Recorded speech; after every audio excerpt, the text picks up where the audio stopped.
Hello and welcome.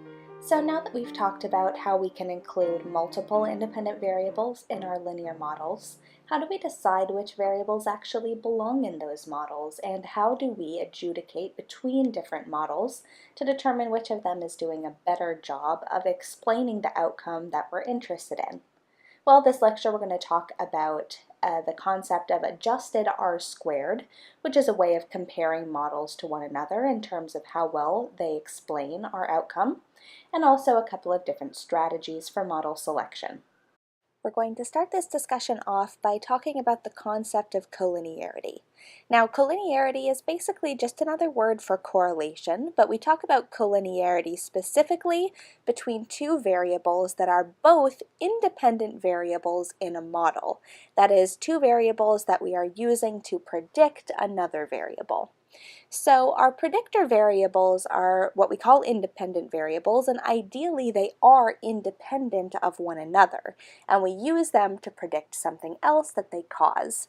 But in reality, of course, sometimes these variables are related to one another. So we prefer not to have very collinear variables in our model because when variables are very collinear, they're capturing a lot of the same information. For example, let's say that you're interested in a country's wealth and the size of that country's military. So the size of the military is your dependent variable, and you want an independent variable that captures how wealthy the country is. And now let's say that into your model you put two independent variables to capture wealth, one of them that captures a country's gross national product, and another that captures a country's wealth per capita. So gross national product and wealth per capita are probably going to be pretty tightly correlated with one another, which is to say they're going to be collinear. So if you put both of those independent variables in the model, they're both capturing this similar concept, which is how wealthy the country is. And so they're not both contributing a whole lot of unique information to the model. Those two variables, because they're so tightly related to one another, are not independent of one another, and they're not independently contributing new information to help us predict the size of the country's military, our dependent variable. When we're selecting a model to try to predict a particular outcome that we're interested in, we want to make sure that our model is both doing a good job of explaining the dependent variable and that it is as parsimonious as possible. So these are somewhat conflicting values that we have about how our models should be composed. So one of them says that we want to have a lot of information in the model that helps us predict the outcome that we're interested in, and the other one says that we want our model to be simple. So we have to sort of find a balancing point between these two things. And the way that we do this is we try to make sure that we're not adding a lot of collinear variables into the model. When we add a lot of collinear variables, we make our model more complicated without giving us a whole lot more leverage and information about the outcome that we care about. So we're trying to find the simplest, best model. That is a model that has enough independent variables to give us a good explanation of the variation in the dependent variable, but not too many. So let's talk a little bit about how we would go about doing this in practice. So recall that we have this measure called R-squared that captures the proportion of the variability in the dependent variable that is explained by the model. One interesting feature of R-squared is that because of the way R-squared is calculated, anytime you add any new variable to the model, R-squared will increase. That is, even if you add a variable that is really completely unrelated to the dependent variable into the model, R-squared will increase just a little bit because there's always at least a tiny bit of the variation in the dependent variable that becomes slightly more explainable, even if you put in a variable that is just random noise into the model. So what this means is that R-squared is not a great way of adjudicating between models lots of times, because you can throw in all sorts of variables that have no relationship to your dependent variable and R-squared will continue to go up. So R-squared doesn't help us find good parsimonious or simple models. So we're going to introduce this new concept called adjusted R-squared. And conceptually, what adjusted R-squared does is it penalizes that value, that measure of how well the model is explaining the dependent variable, when you add more variables to the model. So more complicated models tend to have lower adjusted R-squared values. So in order to get a high adjusted R-squared value, you need to have only variables in your model that are doing a good job of explaining independent pieces of the variation in the dependent variable. And if you add in a variable that is not giving you a whole lot of new information into the model when you're trying to explain the dependent variable, then adjusted R-squared will go down. It'll get penalized. So let's talk a little bit about how these quantities are calculated. So talking about R-squared, this original concept of R-squared that we talked about, the R-squared formula is 1 minus the sum of squared errors over the sum of squares of y, or the sum of squares total. So the sum of squared errors is the variability in the dependent variable that is not explained by the model. So this is a little bit complicated, but remember when we talked about the residuals from a regression model? Those residuals can also be called errors. They're the difference between the predicted value of the outcome and the actual observed value of the outcome. And the variability in those errors is capturing the variation in the dependent variable that the model is not able to explain. So the regression line is sort of our best estimate of the relationship between the variables in our model, and the residuals are the ways that the values of the dependent variable are scattered around that line that the model is not able to capture. So the sum of squared errors goes in the numerator of this fraction term here, and the sum of squares total is the total variability in the response variable. So some of that variability can be explained by the independent variables in the model, and some of it can't. So sum of squared errors over sum of squared total is going to be a fraction that tells us something about the proportion of the variability in the response variable, the dependent variable that our model explains. Specifically, this ratio is the share of the variability in the dependent variable that is not explained by the model. And when we take 1 minus this ratio, that gives us the share of the variability in the response variable that is explained by the model. So that's just our definition of R-squared, the proportion of the variability in y that our model can explain. So that is our traditional R-squared measure. Now let's talk a bit about how we calculate the adjusted R-squared measure. So when we calculate adjusted R-squared, we're going to be working with this same ratio of the sum of squares for the errors and the sum of squares overall, but we're going to multiply this by another term. This is going to be the fraction n minus 1 over n minus p minus 1. So n is the number of observations that we have in our data set, and p is the number of predictors or independent variables in the model. So we're going to have this fraction that is n minus 1 over n minus p minus 1. So we're going to be multiplying this ratio of the sum of squares for errors and the sum of squares total by this fraction. And what this ends up meaning is that when the number of predictors goes up, this whole term inside the parentheses is going to increase. And when that term inside the parentheses increases, because we're taking 1 minus that term, if the term in the parentheses increases, R-squared adjusted goes down. So as the number of predictors in the model goes up, as we have more and more variables in the model, the adjusted R-squared is going to tend to decrease. It's going to tend to indicate that our model is doing a worse job of predicting the values of the dependent variable.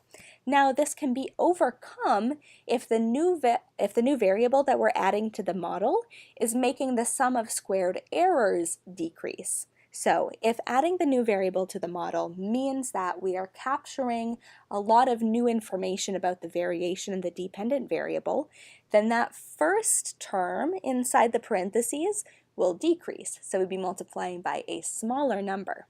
R-squared adjusted is only going to decrease if we're adding a predictor to the model that is not helping us explain variation in the dependent variable. And R-squared adjusted will increase if the new variable that we add to the model is helping the sum of squared errors decrease, if it is helping us explain more and more of the variation in the dependent variable. So that's what adjusted R-squared does, and that's why it's different from the other R-squared measure. Adjusted R-squared specifically gives us information, takes into account this information about how much data we're working with, right, the size of n, and the number of predictors or explanatory variables that we have in the model. So we're going to continue by considering a study which looks for a relationship between how instructors are evaluated for their teaching quality and how attractive those instructors are perceived to be. So these data come from 463 courses at the University of Texas. The teaching evaluations were conducted at the end of the semester, so students who were in the class filled out these questionnaires about the quality of the teaching in their course. And then attractiveness evaluations, which are also called beauty evaluations in this data, those were made later by 6 students who did not take any of these courses. Those students were male and female. Some of them were lower level students and some of them were upper level students. So here's what these data look like. On the y-axis, of course, we have our dependent variable, which is professor evaluation, or the teaching quality of those professors as evaluated by their students, where higher scores mean that the professor was evaluated higher. And then on the x-axis, we have this independent variable that we're interested in, which is called beauty here. This is how attractive the instructor was evaluated to be. A score of 0 indicates that the professor was perceived to be of average attractiveness. Higher scores mean above average, negative scores mean below average. And when we do a simple bivariate linear regression, this is the output that we get: an intercept of 4.19, an estimated slope parameter of 0.13, and then these standard errors, t-statistics, and p-values for both of those parameters. We also see that we have an r-squared value of 0.0336. So take a look at these different options that I've provided in the rest of this slide and see which one of them is correct based on this model output above. The correct answer is C, that professors who score 1 point above average in their beauty score tend to score 0.13 points higher in their evaluation. So we know this from the slope coefficient for the beauty independent variable. So because that slope coefficient is 0.13, that means a 1 unit increase in the independent variable corresponds to a 0.13 unit increase in the dependent variable. So that's why option C is correct. Let's talk about why these other options are incorrect. So as we've discussed before, r-squared indicates the proportion of the variation in the dependent variable that can be explained by the model. That does not mean that the r-squared value tells us the proportion of correct predictions of particular ratings. So option A is incorrect. Option A says that the model predicts 3.36% of professor ratings correctly. That's not quite right. 3.36% of the variation in the dependent variable can be explained by the model, but that doesn't mean that exactly 3.36% of the values of the dependent variable fall on the regression line. So option A is wrong. Option B is wrong, and we can tell that because of the p-value for the beauty variable. Beauty is a significant predictor of professor evaluations, and we know that because the p-value here is 0.00. That's very small. And then finally, option D is incorrect. Option D says 3.36% of the variability in beauty scores can be explained by professor evaluation. This has swapped the relationship that we're interested in. So we want to know whether beauty scores predict professor evaluation, not whether professor evaluation predicts beauty scores. So beauty scores are an independent variable in this model. They're not the dependent variable. And so the model is not explaining variability in beauty scores. The model is using beauty scores to explain variability in professor evaluations. So just considering this bivariate relationship might not give us all of the information that we want. So let's introduce an additional dimension of complexity here by breaking down these observations depending on whether the professor is male or female.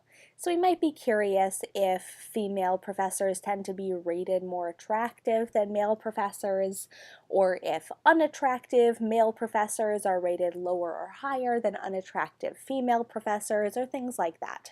So take a look at this scatter plot and see if you can distinguish any interesting relationships between gender and these variables that we've been considering about teacher quality and teacher attractiveness. So one thing that you might have noticed looking at this plot is that there are very few female professors who received very low beauty scores. So toward the far left in this scatter plot, you can see there are quite a few more observations for male professors than for female professors. In terms of this second question about whether for a given beauty score, so holding attractiveness constant, whether male professors are evaluated higher, lower, or about the same as female professors, because there's so much data in this scatter plot, it can be kind of hard to tell just based on this visual representation whether that relationship exists. So let's go ahead and estimate a regression that can tell us that. And here is the output from that regression.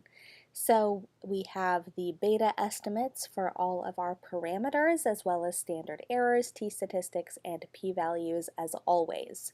So taking a look at this regression output, see if you can answer this question about whether male professors are evaluated higher, lower, or about the same as female professors, holding the beauty variable constant. And the answer is higher. That when we hold beauty constant, male professors are rated 0.17 points higher on average than female professors are. So we can tell this from the slope coefficient for the gender.male variable. This is a categorical variable that equals 1 when the subject is male and equals 0 when the subject is female. So a 1 unit increase in this variable means moving from a female professor to a male professor, moving from 0 to 1. So for a male professor, when this variable is equal to 1, their rating of teacher quality is 0.17 units higher on average. So, of course, there are many factors that can influence how highly a student is going to rate the teaching effectiveness of the instructor that they have. So in this slide, we've estimated the full model for this problem. So we have a whole bunch of data on a bunch of different variables for these classes, and we're going to talk about a whole bunch of these variables. So we have the attractiveness variable and the gender variable that we've been talking about. We also have data on the age of the instructor. We have this data on how formally the instructor is dressing, so whether they're wearing a tie and jacket and or blouse regularly.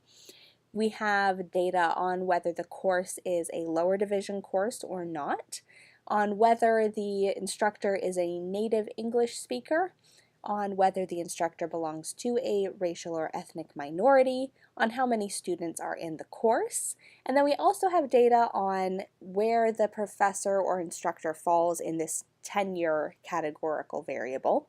So there are 3 different categories for tenure: whether the professor is tenured, on the tenure track, which means the professor is eligible to get tenure, or whether the instructor is not on tenure track. So because there are three levels for this categorical variable, we can only include 2 of them in the model. So we have the tenure track and the tenured variable that we have included in this model estimated here.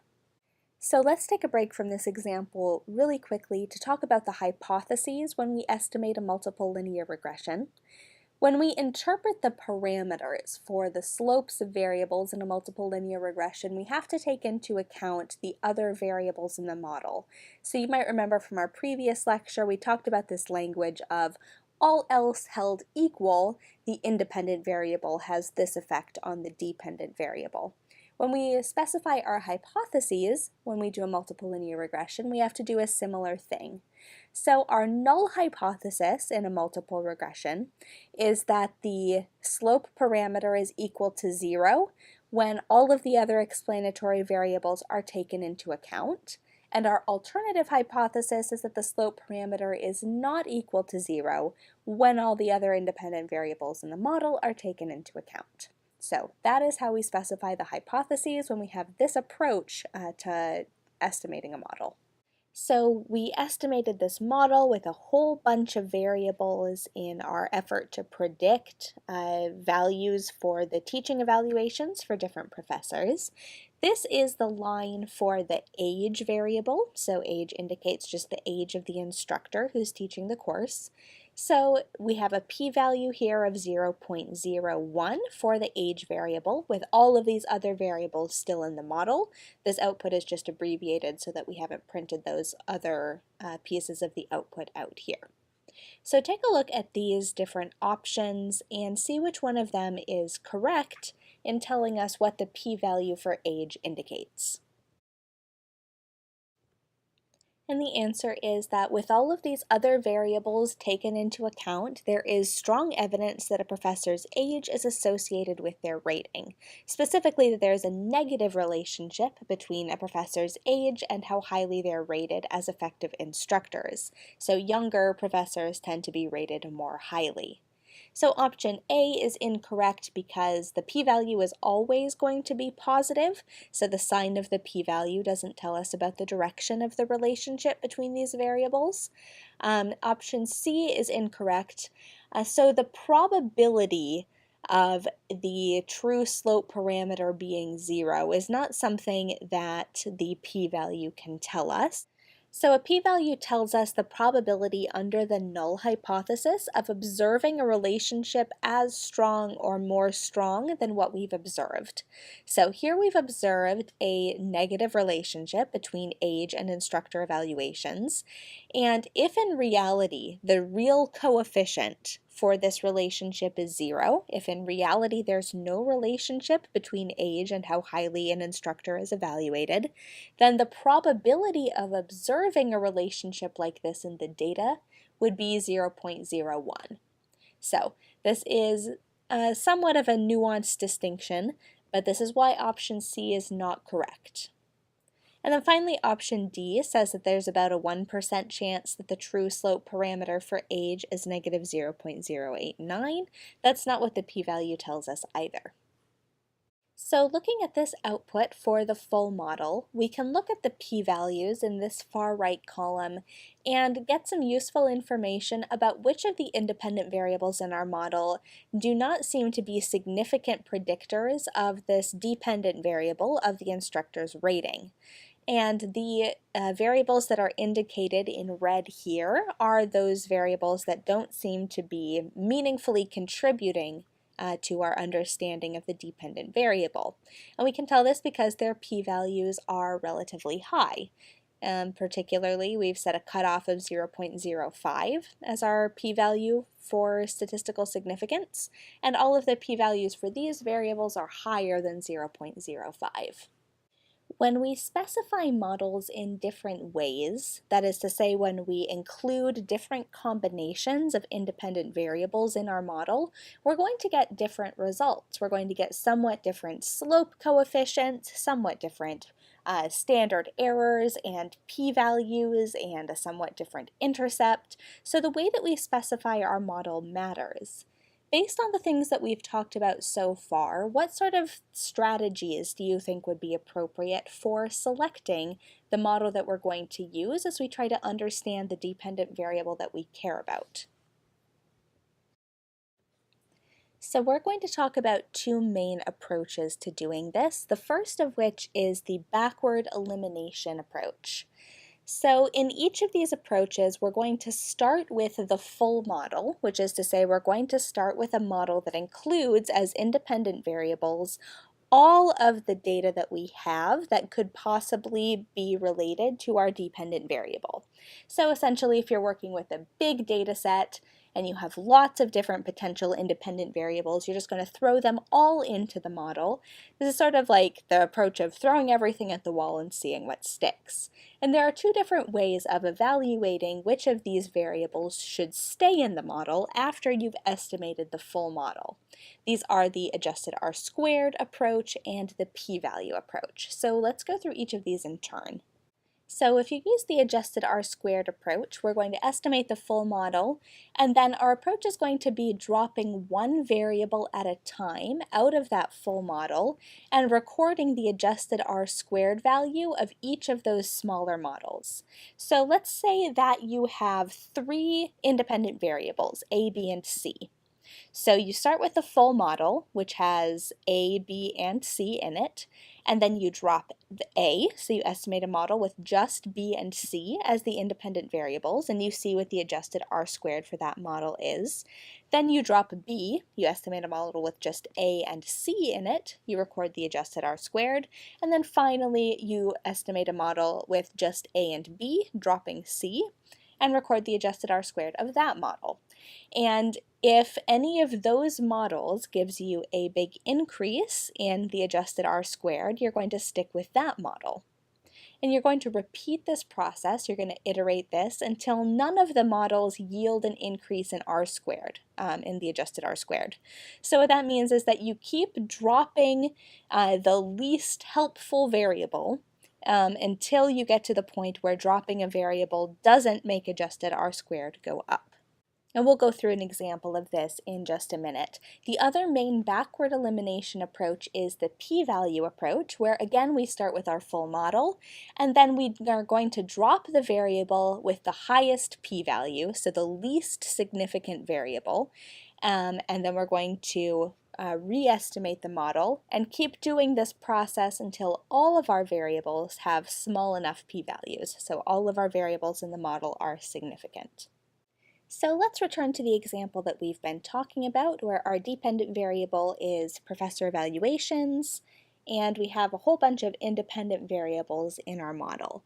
So those variables are beauty, gender, age, formal, which indicates whether the professor is dressing formally or not, whether the class is lower level or not, whether the professor is a native English speaker or not, whether the professor belongs to a minority or not, the number of students in the class, and then these two categorical variables that reflect the tenure status of the instructor.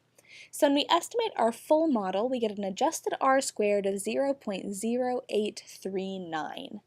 So to follow this backward elimination approach, what we're going to do is we're going to drop one variable at a time and see what adjusted R-squared values we get with those smaller models. So here is what step one of this procedure looks like. So in the first row of step one, we drop the beauty variable. In the second row of step one, we drop the gender variable. In the third row of step one, we drop the age variable, and so on, until we've tried iteratively dropping each of the variables in the model. And we're going to record the adjusted R-squared for each of those models, and we're going to select the highest adjusted R-squared value as our model going forward. So we can see from step one, the highest R-squared is in this model that includes beauty, gender, age, formal, lower, native, students, and tenure. So this is the model that dropped the variable that indicated whether the professor belonged to a racial or ethnic minority or not. So now we have that model, and we're just going to repeat the same step over again. So we have this model with the R-squared adjusted value of 0.0842, and now we're going to try dropping each of the variables iteratively out of that model and see if we can get a higher adjusted R-squared by doing that. And it turns out that we can get an adjusted R-squared of 0.0846 if we estimate the model with beauty, gender, age, formal, native, students, and tenure all included in the model. So now we've dropped two variables from the model, minority and lower, to get a higher R-squared. And now we're going to repeat the same step over again and see if we can get an even higher adjusted R-squared by dropping other variables from the model. We can get an adjusted R-squared of 0.0855 when we estimate the model with beauty, gender, age, formal, native, and tenure in it. So that means that when we drop the minority variable and the students variable, so the number of students in the class, and the indicator for whether the class is lower or upper level, we get this model with an adjusted R-squared of 0.0855. So with that model, we're going to repeat this procedure one more time and see if dropping any of the variables in that model gives us a higher adjusted R-squared. And it turns out that it doesn't. So this model with beauty, gender, age, formal, native, and tenure that gives us the adjusted R-squared of 0.0855 is the best that we can do with this particular backward elimination approach. So when we drop any of the other variables from that model, we don't end up getting a better model fit. We don't get a higher adjusted R-squared. And so we're going to keep all 6 of those variables in the model, and that's the model that we're going to select based on this model specification approach. The other backward elimination approach uses p-values instead of adjusted R-squared as our criteria for deciding whether or not to drop variables from the model. So when we do this, we're going to estimate our full model and we're going to record the p-value for each of the variables in that model. And then the variable that has the highest p-value, so the variable that is least significant, is the variable that we're going to drop from the model. So in the full model, we have all of our variables here and the p-values underneath, and indicated in red is the p-value that is the highest. So in this case, this is the p-value for the minority variable. You might recall that the minority variable is also the first one that we dropped when we followed the adjusted R-squared approach. So these two approaches agree with one another in that sense that this particular variable is not explaining a good deal of the variation in the dependent variable. So we are going to drop the minority variable from the model and we are going to re-estimate the model. So when we re-estimate the model without the minority variable, now the variable with the lowest p-value is lower. This is the indicator for whether the class is a lower level or upper level class. So that has a p-value of 0.38, and so that's the highest p-value out of all of these in the model, and so that's the next one that we're going to drop. So let's drop lower and re-estimate that model. Okay, so now when we are in step 2, we have dropped lower and minority from our model, and now the variable with the lowest p-value is students, which has a p-value of 0.44. So we're going to drop this variable that indicates the number of students in the course and re-estimate the model again. And when we do that, we end up with our lowest p-value being for formal, this indicator for whether the instructor dresses formally or not, which has a p-value of 0.06. So we can try dropping that variable from the model and estimating again. And then we find that once we've dropped that variable from the model, the next variable that has the lowest p-value is this native variable, which indicates whether the instructor is a native speaker of English. And so that variable has a p-value of 0.06. So when we drop that final variable from the model, we end up with a model where the p-values for all of our variables are below our threshold of 0.05. Now, of course, keep in mind that this 0.05 threshold is somewhat arbitrary. It's sort of a normal standard for statistical significance, but it is by no means the only one that you could use. But saying that we have established this 0.05 significance threshold, we end up with this model with beauty, gender, age, and these 2 indicators for different categories of tenure. So, of course, we got a somewhat different model when we used this p-value approach than when we used the adjusted R-squared approach. When we used the p-value approach, we arrived at this best model with these 4 predictors in it: beauty, gender, age, and tenure. When we used the adjusted R-squared approach, we kept in the formal and native variables also. So you might notice that in steps 3 and 4 of the p-value backward elimination approach, formal and native both had p-values that are still relatively low. They're p-values of around 0.06. But we dropped them from the model using the p-value approach, but we kept them using the adjusted R-squared approach. So you might be wondering which of these approaches is best, and the answer is really that it is just a judgment call. You'll have to decide for yourself whether you think those variables are important enough to keep in the model, or whether you should just get rid of them in favor of having a simpler, more parsimonious model. Those are our two main backward selection approaches. Now we're going to talk about the forward selection approaches. So the first of these is the adjusted R-squared forward selection approach. So the way that this works is that we have our dependent variable that we're interested in and a whole list of possible independent variables to include in the model. And we're going to start out by estimating simple linear regressions between each of those pairs of variables. So for each of your independent variables, you estimate a regression with just that one independent variable in the model. And you see when you compare, or when you're looking at that regression with that one independent variable and that one dependent variable, which of those regressions gives you an option with the highest adjusted R-squared value. So on its own, which of your independent variables explains most of the variation in the dependent variable that you're interested in?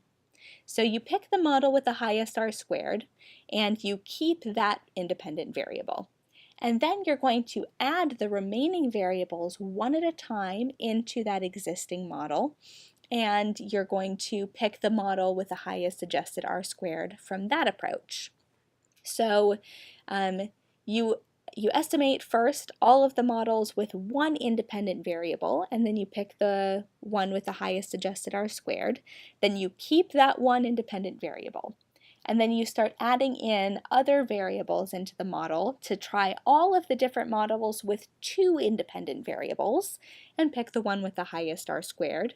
And then you do the same thing with three independent variables and so on until you can't get a higher adjusted R-squared by adding more variables to the model. The other main forward selection approach is to have the p-value for the independent variables be our main decision-making criterion. So in this situation, we would start out by estimating all of our bivariate models, so all of our models with our dependent variable and just one independent variable, and we see for which of those variables the independent variable has the smallest p-value. And then we keep that variable and we add in a new variable from our data set, and so we estimate all of our possible models with two independent variables. And we see which of those gives us two independent variables with the smallest possible p-values. And then we continue this iterative procedure until we have only significant variables in our model, and adding additional variables will only give us an insignificant variable in the model. And then we end up with a final model with just all of those significant variables in it. So usually there's not much of an incentive to use this p-value approach doing forward selection. We're still estimating a lot of models, and it can be a little bit more complicated than the backward selection approach when we're using p-values as our decision-making criterion, but it is certainly a way that you can decide on a model. So if we use the adjusted R-squared forward selection procedure, we end up with this selected model. So this model has the beauty, gender, age, formal, native, and two indicator variables for tenure. All of those independent variables are contained in the model.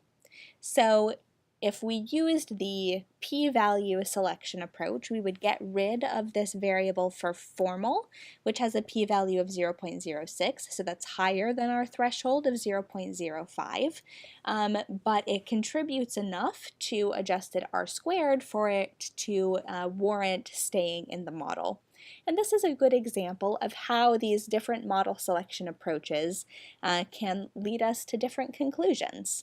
And whether you think that this variable should be in the model is kind of dependent on which of these model selection approaches you think is most reasonable, or whether you think that this variable in particular is a good one to include in the model or a good one to leave out of the model.